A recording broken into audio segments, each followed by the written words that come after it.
Samuel Thornton, the boy next door, was once a prodigy pianist. At just 15, he had won numerous awards. But after meeting my classmate, he allowed her to sit on his beloved piano, kissing him with a cheeky grin. For her, he abandoned his studies, smashed his piano, and spiraled into a life of debauchery. So I told his parents. He was forced to study abroad. Later, he achieved great success. The brightest new star in the entertainment industry. I joined his company as a trainee. Without even looking up, he pointed at me, "Choose her." That night, I was plied with drinks by the manager and sent to various investors' rooms. He stood at the doorway, a cigarette between his lips, smirking. "I suppose this is my way of thanking you for your whistleblowing back then." I was abused to death on that cold winter night. When I opened my eyes again, I had returned to before it all began. Ding! Novel reminds you to click the subscribe button in the bottom right corner to read the complete novel. Don't you think it'd be thrilling to bring such an ice prince down from his pedestal? With those thin lips, I wonder how good of a kisser he is. My desk mate teased, resting her chin on her hand. Across the courtyard, a tall figure sat by the floor-to-ceiling window. It was 18-year-old Samuel Thornton. I suddenly snapped back to reality, clutching my chest and gasping for air. Glancing to the side, I saw it was my classmate Daphne Granger next to me. In my previous life, she had leaned on her hand just like this, staring at Samuel with a determined look, as if she was certain she'd win him over. At the time, I thought she was just talking big. But that evening, I saw her sitting on Samuel's piano, kissing him with her head lowered. I'm back. I've been reborn to the time before everything happened. I tried to stay calm as I closed the window. I need to revise. If you've got nothing else to do, you should head home. Daphne pouted, "Aren't you curious? Don't you have a crush on him?" I froze. At 17, I made two mistakes. First, I had a secret crush on the boy next door, but I was too afraid to confess my feelings. Second, I reported him and Daphne for dating underage. So he hated me for 6 years. He even went as far as to ruin me, just to get revenge for that report. Remembering that desperate winter night from my past life, I clenched my fists, biting my lip until it bled. "No, I've never had a crush on him," I replied calmly. Daphne grinned mischievously, her lips curling into a smirk. "Well, that's a relief.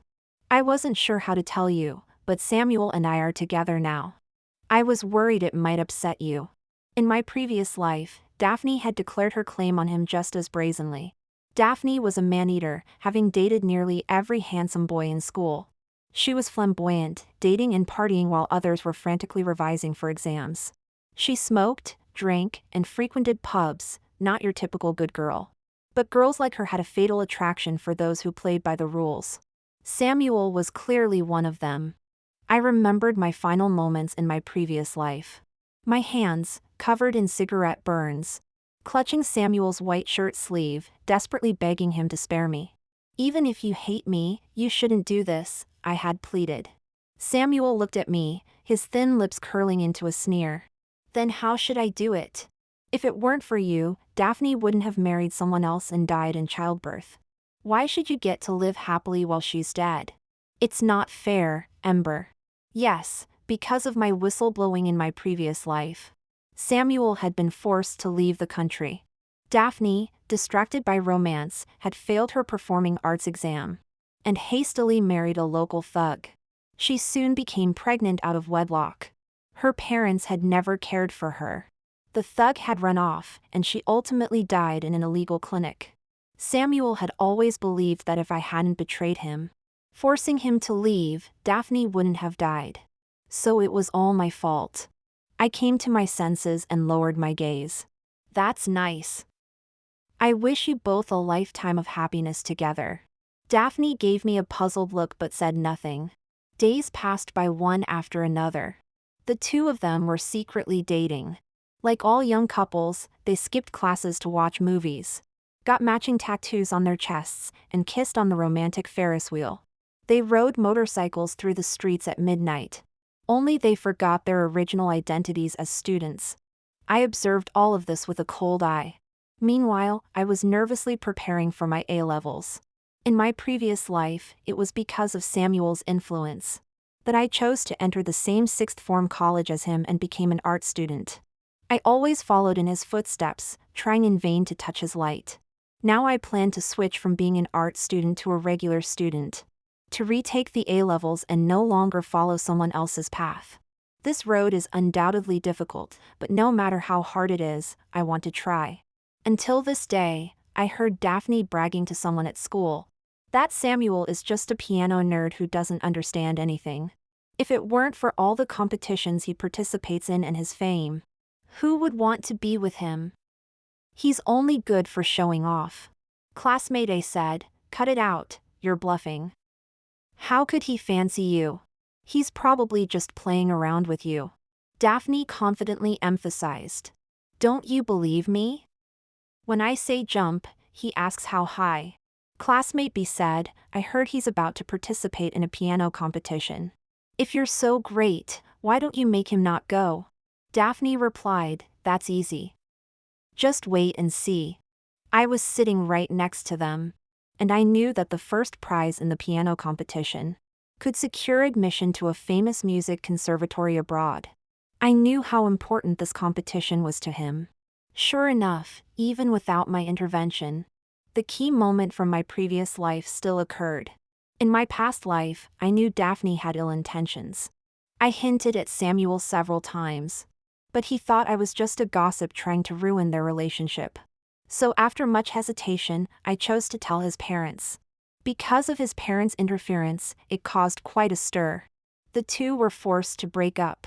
In the end, Samuel still missed out on the first-place trophy due to his poor condition. However, he still got the opportunity to study abroad. But he resented me for so many years because of this. He even went so far as to destroy me with his own hands. By the time I came to my senses, Daphne had already approached me. She winked at me, "Ember, you won't tell on me, will you?" I lowered my head and opened my book as usual. Of course not. In this life, I choose to remain silent, respecting the fate of others. Until I saw Samuel sitting at my doorstep. This was the first time I'd encountered him since my rebirth. Remembering what he'd done to me in my previous life, I suppressed a wave of nausea. Glancing down, I noticed shattered beer bottles strewn across the ground. His hands were slowly dripping with blood. Upon seeing me, he immediately scrambled to his feet, grabbing me with bloodshot eyes. "Ember, aren't you and Daphne close? Can you help me contact her?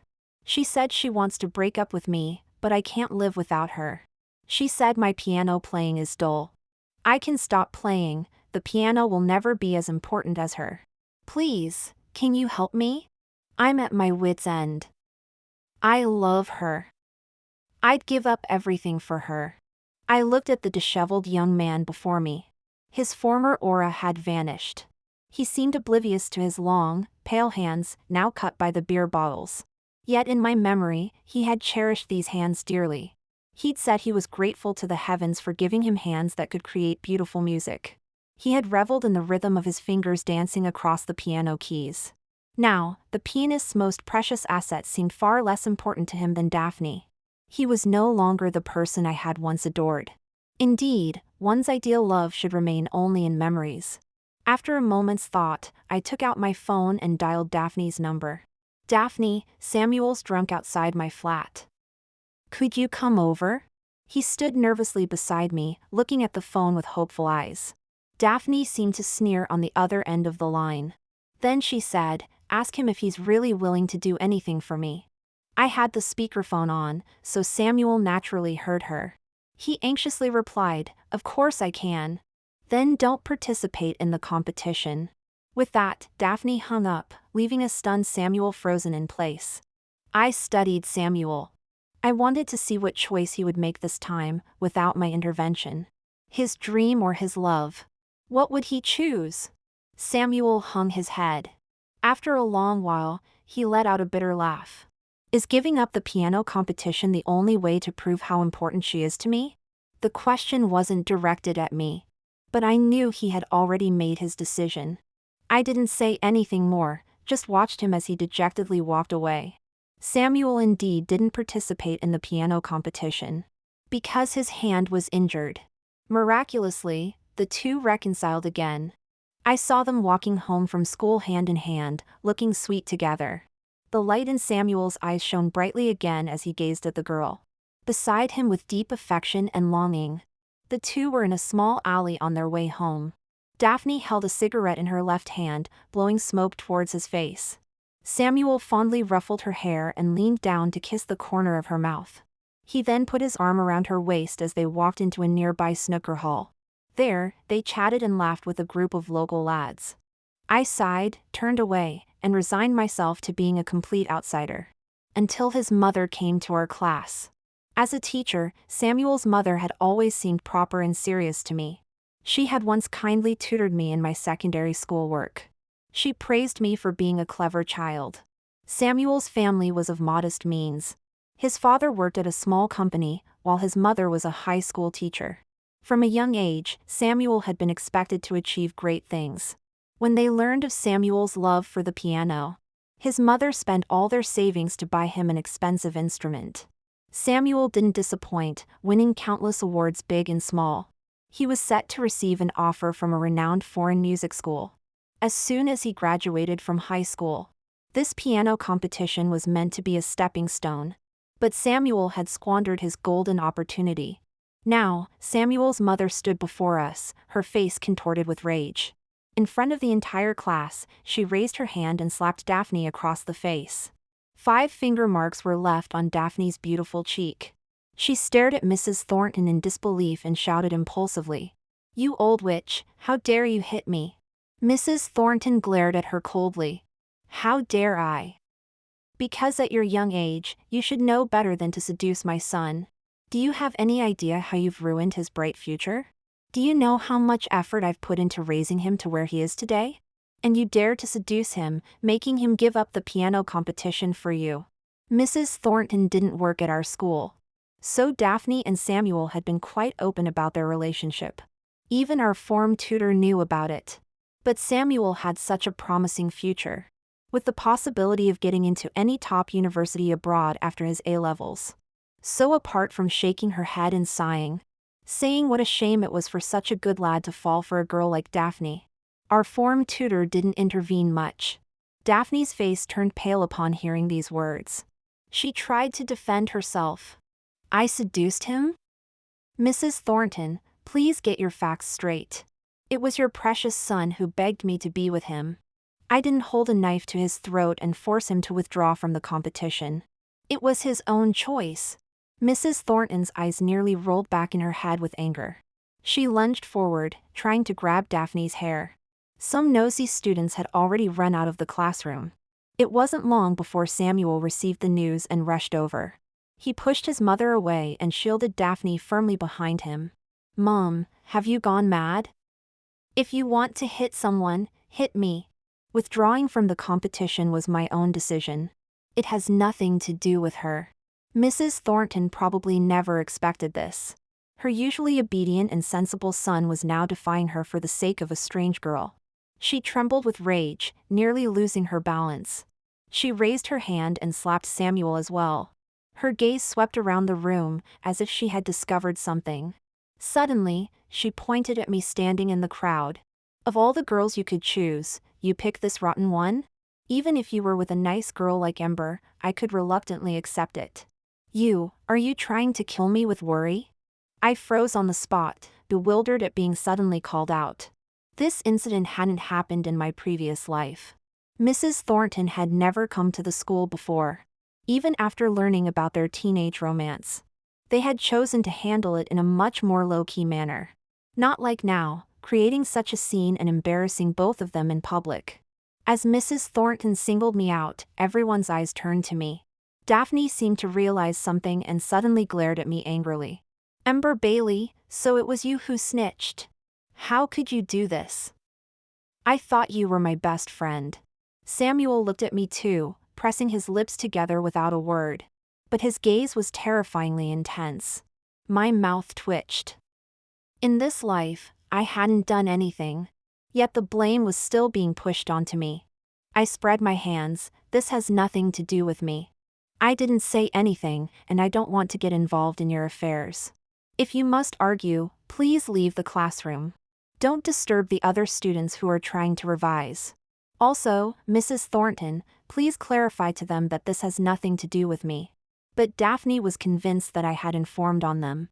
At this moment, Samuel's form tutor also arrived. She held Mrs. Thornton back, trying to calm her down. Mrs. Thornton finally managed to control her temper. If your form tutor hadn't told me, I wouldn't have known about all the things you've been doing behind my back. It turned out that Mrs. Thornton and their form tutor were old classmates. So the information had come from the form tutor. I was finally cleared of suspicion. The scandal was quite significant, known throughout the entire school. Teenage relationships were common at school, and some parents even complained to the administration. Usually, these situations ended with the young couple breaking up and becoming strangers, or one of them transferring to another school. Daphne was already preparing for her art college entrance exams, and didn't care much about her regular studies. She believed that with her looks, she could easily get into any school she wanted. Naturally, she refused to transfer schools for Samuel's sake. She felt she had been greatly wronged.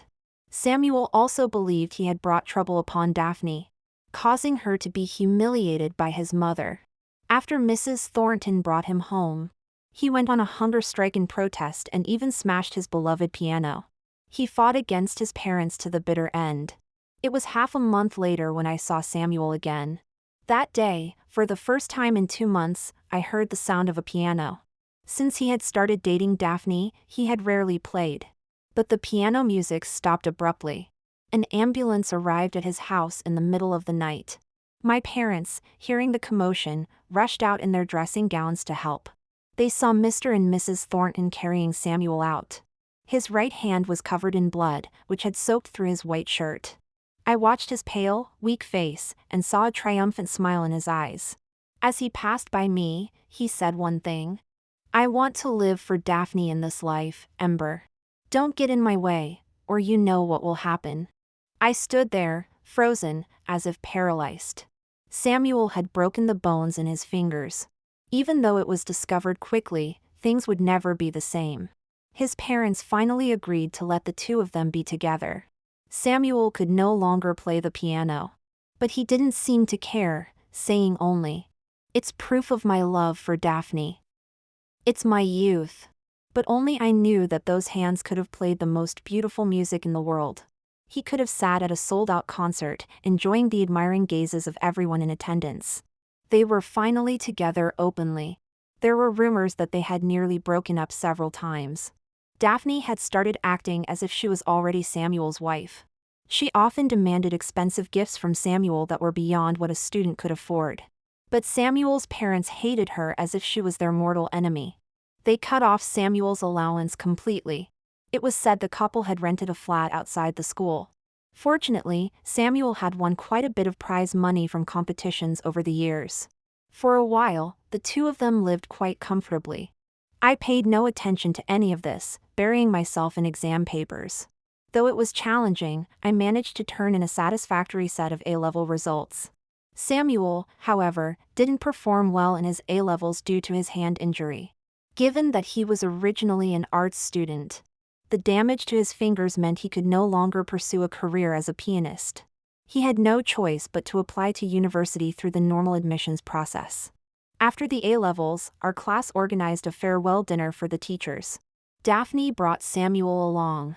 She wore an expensive Chanel-style suit and had her hair in waves, looking far more mature than girls our age.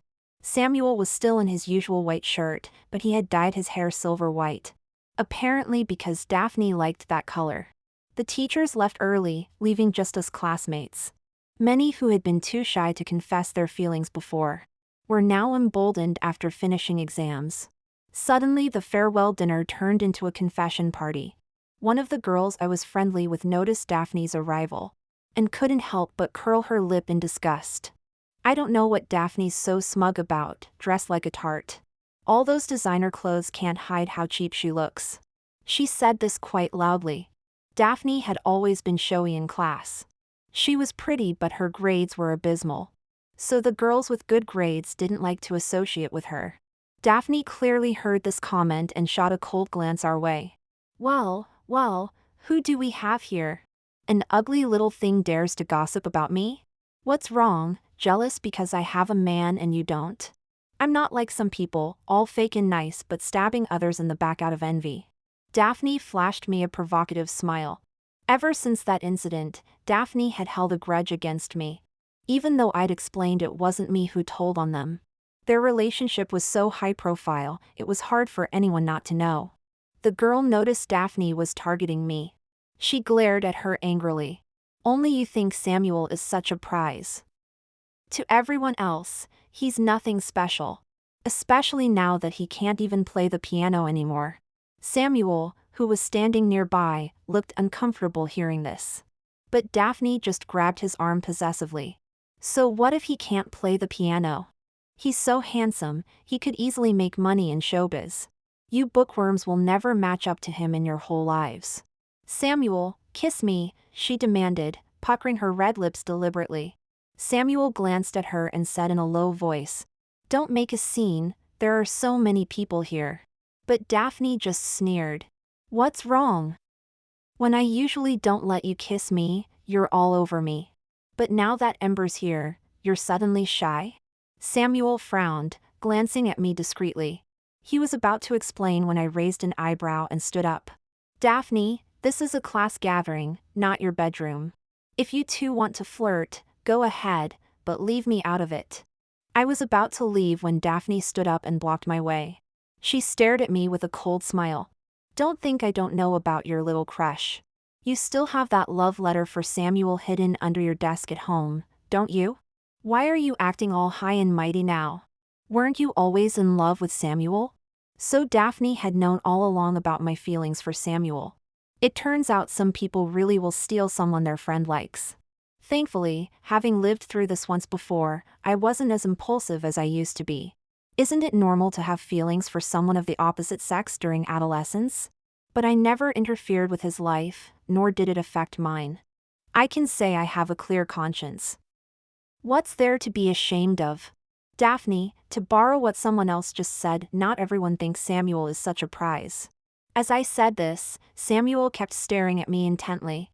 His gaze filled with scrutiny and a hint of surprise.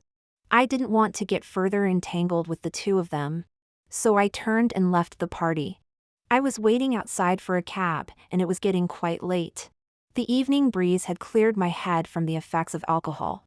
Soon, I heard footsteps behind me. I turned around and was surprised to see Samuel.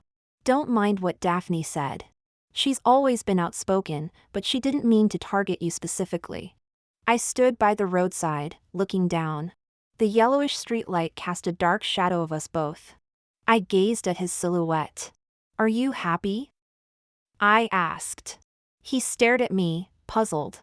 He seemed confused. I asked again, "Are you happy being with Daphne?" He narrowed his eyes, then quickly let out a sigh. "You've been reborn too, haven't you?" Yes, from the moment Samuel was rushed to the hospital with a severed finger. I knew he had been reborn. Now, both of us carry memories from our past life. Initially, I was the only one with recollections of the previous life. I could bury those resentments deep in my heart. But now Samuel also remembers our past. Don't worry, in this life, I won't do anything to affect your relationship with Daphne.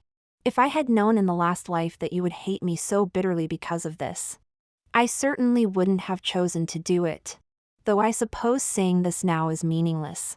I turned to look at him, observing his silver hair, no longer the image I remembered. Nor was it the carefree look of a successful man who had seen it all in our previous life. "I'm sorry for what I did to you before. But I still want to say, none of this was Daphne's fault. Please don't hold it against her." I abruptly cut him off. Everything has been reshuffled now. I don't want to dwell on the past life, and I ask you not to mention it again. You and Daphne have nothing to do with me. Let's leave it at that. Goodbye, or perhaps, never see you again. I had thought Samuel truly felt guilty about what he'd done to me in the previous life. But it turns out he was only worried about me taking revenge on Daphne. He thinks too highly of himself. Watching him fall to rock bottom, seeing him forever mired in the mud. Isn't that more satisfying than revenge? Daphne chased after us from the pub. She found us talking by the roadside. She let out a shrill cry and lunged forward, her hand flying toward Samuel's face in a sharp slap. Well, Samuel, sneaking around with this little tramp behind my back, are you? What's the matter? Tired of me now? After all I've sacrificed for you, is this how you repay me? Have you no conscience at all? I got kicked out of drama school because of you. I can't be an actress anymore. How can you face me and the baby in my belly? So Daphne was pregnant? I glanced at the two of them in surprise. Just then, a taxi arrived, and I quickly opened the door and climbed in. I was afraid that if I delayed even a moment longer and something happened to Daphne, I would once again be the target of Samuel's retaliation. It was only later that I learned from my classmates. Daphne had discovered she was pregnant during her medical checkup. She initially wanted to terminate it, but Samuel disagreed, insisting that she keep the baby. Of course, in her previous life, Daphne had died from a hemorrhage due to a botched abortion at an illegal clinic. Just like in all those painful coming-of-age novels. How could Samuel let the events of the past life repeat themselves? But none of this had anything to do with me. After the A-level results were released, Samuel's grades were only good enough for a third-rate university. And Daphne didn't even pass the medical exam for her performing arts application. As for me, my results weren't particularly outstanding, but I managed to get into a decent Russell Group university, heading off to my dream school. Finally, I could completely distance myself from the two of them. To celebrate my return to the right path and my admission to a good university, my parents threw a grand dinner party, inviting friends and relatives. As our next-door neighbors, Samuel's parents were naturally invited. Of course, Samuel didn't come. My usually reticent father, his face flushed from drinking, raised his glass to toast the guests. When it came to toasting Mr. and Mrs. Thornton, my dad couldn't help but say, "That lad Samuel, what a shame." I watched him grow up, you know. I always told our Ember to be as ambitious as her friend Samuel. Mrs. Thornton's eyes welled up upon hearing this, her expression extremely uncomfortable. She forced a smile. You're absolutely right. Young people these days, I can't control them. If only he were as excellent and sensible as Ember. My mom quickly tugged at my dad's sleeve, telling him to watch his words, to avoid twisting the knife in their wounds. My dad immediately let out a dry laugh. It's all right, Samuel's a genius. Even if he doesn't pursue piano, he could still get into a good university through regular exams.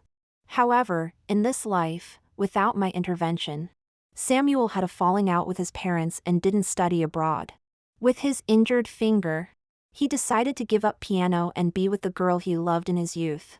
He didn't go to university, but instead took on the responsibility of a man, taking care of Daphne and their unborn child. During my university years, I occasionally heard updates about the two of them in our class group chat. I heard they had a wedding ceremony, but couldn't legally register their marriage due to their age. Samuel initially found a job at a piano training school. Teaching piano to young children wasn't challenging, and he had the qualifications. The salary was just enough to support himself. I heard they lived a simple but happy life. Later on, I became engrossed in my studies and never opened the high school group chat again. After graduation, because I had foreknowledge of future developments from my previous life, I joined a decent company. In less than 3 years, I was promoted several times, becoming an envied manager with an annual salary of millions of pounds. My parents had brought up the subject of marriage more than once, saying I was getting older and should find a partner. Each time, I brushed it off. Finally, my dad asked outright, "Ember, are you still thinking about that Thornton boy?" I was taken aback. It had been a very long time since I'd heard Samuel's name. He hadn't entered the entertainment industry like in his previous life, becoming a top-tier musician in high demand. He had silently faded into obscurity. I collected my thoughts and chuckled lightly. "Dad, what are you talking about?" "Oh, it's nothing, just saying. I heard that Thornton lad is also in London. Seems he's started a small company and is doing quite well. Samuel had memories from his previous life, so he probably wouldn't fare too badly in this one. Didn't he get married? How he's doing has nothing to do with me. Don't mention it, that mess of his. Oh, your mum's calling me for dinner, I've got to go. Take good care of yourself out there, you hear? My dad hastily hung up the phone. I was lost in thought. I never expected to run into Samuel so soon. It was at a quaint little restaurant. The decor was quite charming, and it was the place my blind date had chosen for our meeting. A friend had set us up. I'd met my date a few times before. He was a polite and handsome young man, full of energy and ambition. He seemed quite interested in me and had taken the initiative to ask me out. I didn't mind his company, so I happily agreed. He arrived early, and after I sat down, he asked, "It's quite chilly outside, isn't it? What would you like to drink? This is my friend's place, and they have a coffee with a wonderfully rich flavor." "Anything is fine," I replied. My eyes scanned the restaurant, finally resting on a piano in the corner. My body suddenly tensed as long-buried memories came flooding back. I unconsciously walked over to it.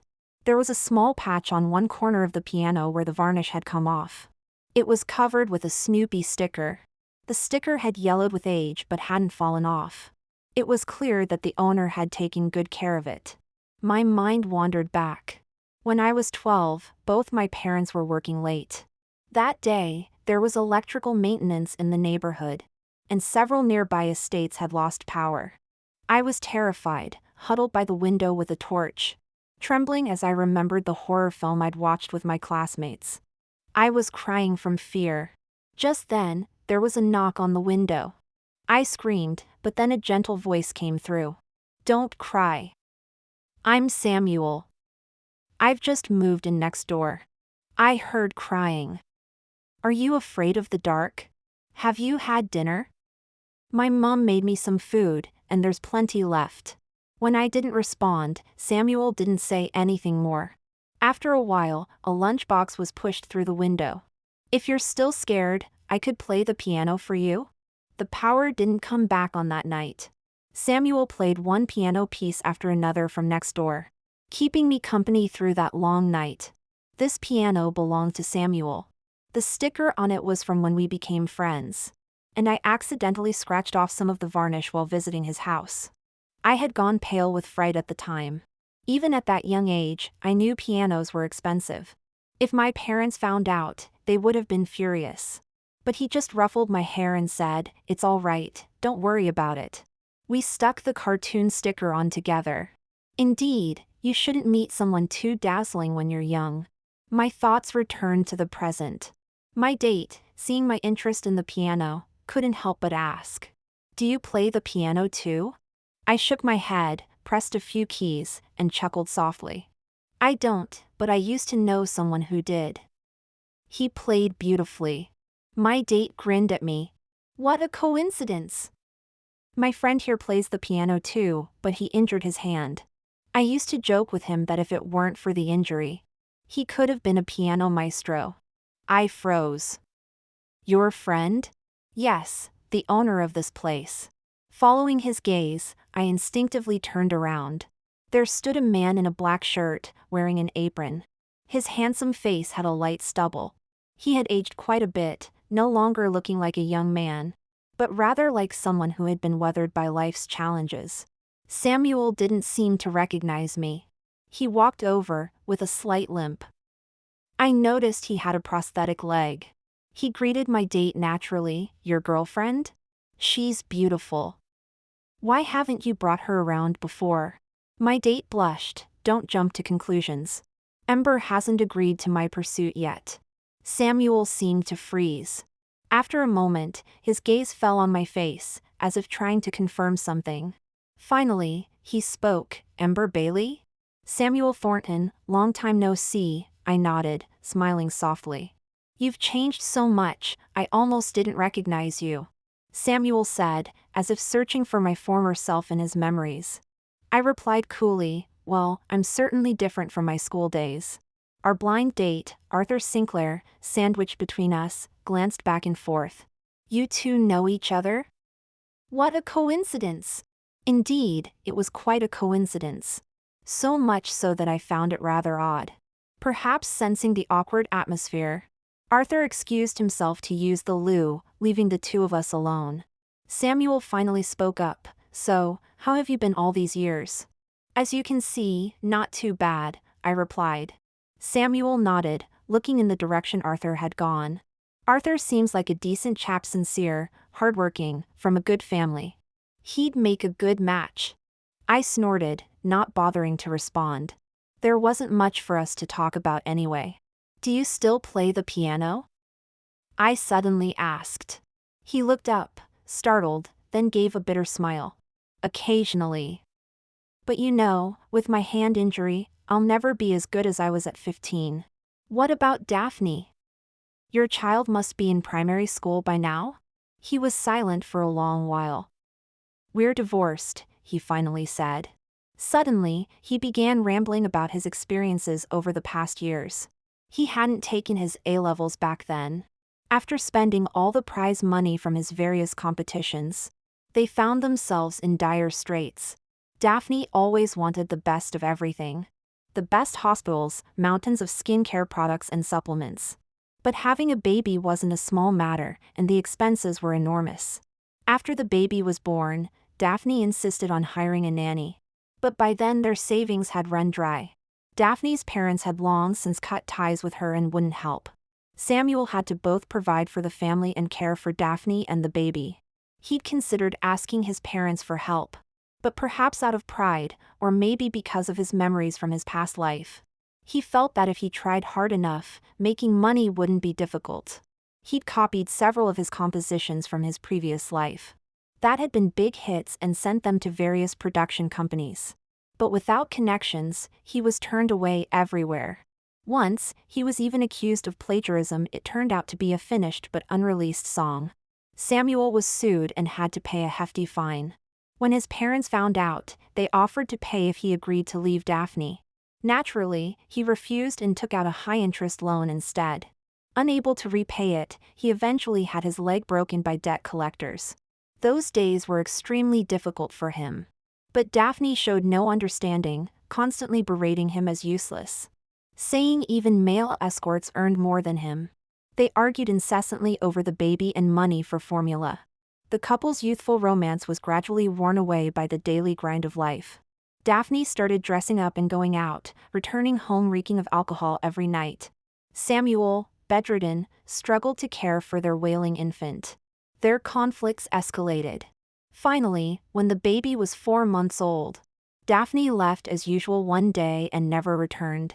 Samuel eventually returned to his family home with the child. After 2 years of depression, he pulled himself together and started from scratch, doing whatever work he could find. Those hands that once played the piano became calloused and weathered. Slowly, he saved up some money and finally opened this coffee shop. As I listened to all this, I couldn't help but feel a twinge of sympathy, but that was all. Arthur returned, and our conversation came to an abrupt halt. As I was about to leave, Samuel couldn't help but call out to me. Do you still hate me? I turned back to look at him. Hate? Hate you for what? For sending me into those investors' rooms, for standing by while I was in danger? He gave a bitter laugh. In my previous life, I was too extreme, too arrogant. I blamed you entirely for Daphne's death. I'm sorry. This apology came 8 years too late. Unfortunately, I no longer needed it. I'm only curious about one thing. He asked. What's that? This time around, you chose the life you wanted, a life with Daphne. But it's turned out like this. Do you regret it? He hesitated, not answering. But I already knew the answer. During the Christmas holidays, I returned to my hometown. I was helping my parents move house. I had bought them a large flat in the city center. I also got my dad a new car. While moving, I saw Mr. and Mrs. Thornton again. There was an argument inside their house, with pots and pans clanging loudly. I asked my parents suspiciously, "Do they argue like this often?" My mom, looking ready to gossip, said. You haven't been back much these past few years, so you wouldn't know. That Samuel lad had a child with a woman, didn't he? A boy. The woman ran off. I think she might have been your classmate in high school. That woman complained Samuel was a cripple and couldn't earn money. She ran off with some rich bloke. Just last month, she suddenly came back, all decked out in jewelry. Guess what she came back for? I frowned. To take the child? Exactly. That woman wanted to take the child away, but the old couple wouldn't allow it. Then she dropped a bombshell. The child isn't even Samuel's. Apparently, it's some other man's. I heard she'd been living with the child's real father all these years. They've become well off now, but can't have children. So they want to take this one back. My mouth twitched. I couldn't believe such a dramatic thing could happen. I thought they were truly in love. My dad chimed in. Samuel came back too. He went to the hospital for a paternity test and found out the child really isn't his. You should have seen it that day. It was absolute madness.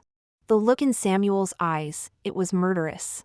He kept going on about how much he'd sacrificed for her. If it weren't for Daphne, he could have been an internationally renowned pianist. His promising future was ruined, and this is how she repaid him. He was crying and laughing at the same time, and then he pulled out a knife.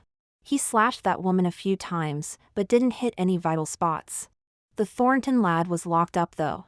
The old Thorntons wanted to settle it privately. But the other side wouldn't agree.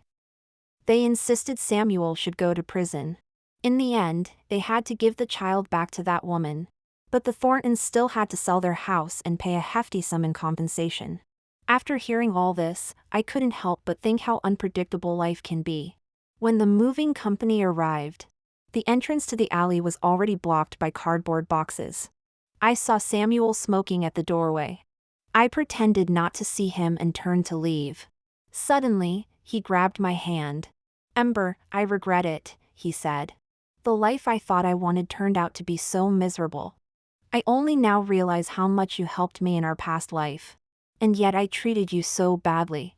Every day I find myself reliving memories of our past life.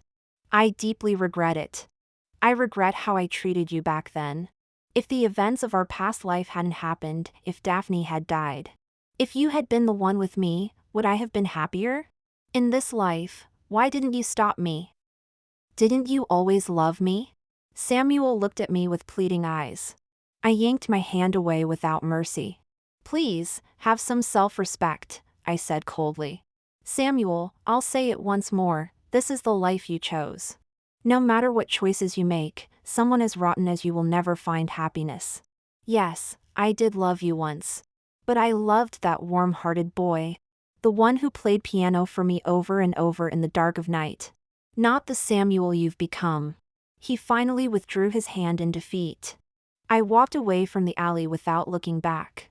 The bitterness in my chest finally dissipated like smoke. The past was gone, all like clouds and mist. Epilogue. Samuel took his own life. He died on Christmas Eve. His parents' cries of anguish were deafening. He left behind a single note. It contained only one sentence. If only I could start over again. Whether Samuel was given another chance at life, I'll never know. But what I do know is this. Someone as selfish as him would never achieve a perfect life. No matter how many times he tried. Life is inherently full of regrets. Yet he blamed all his mistakes on others. Such a person will never find happiness.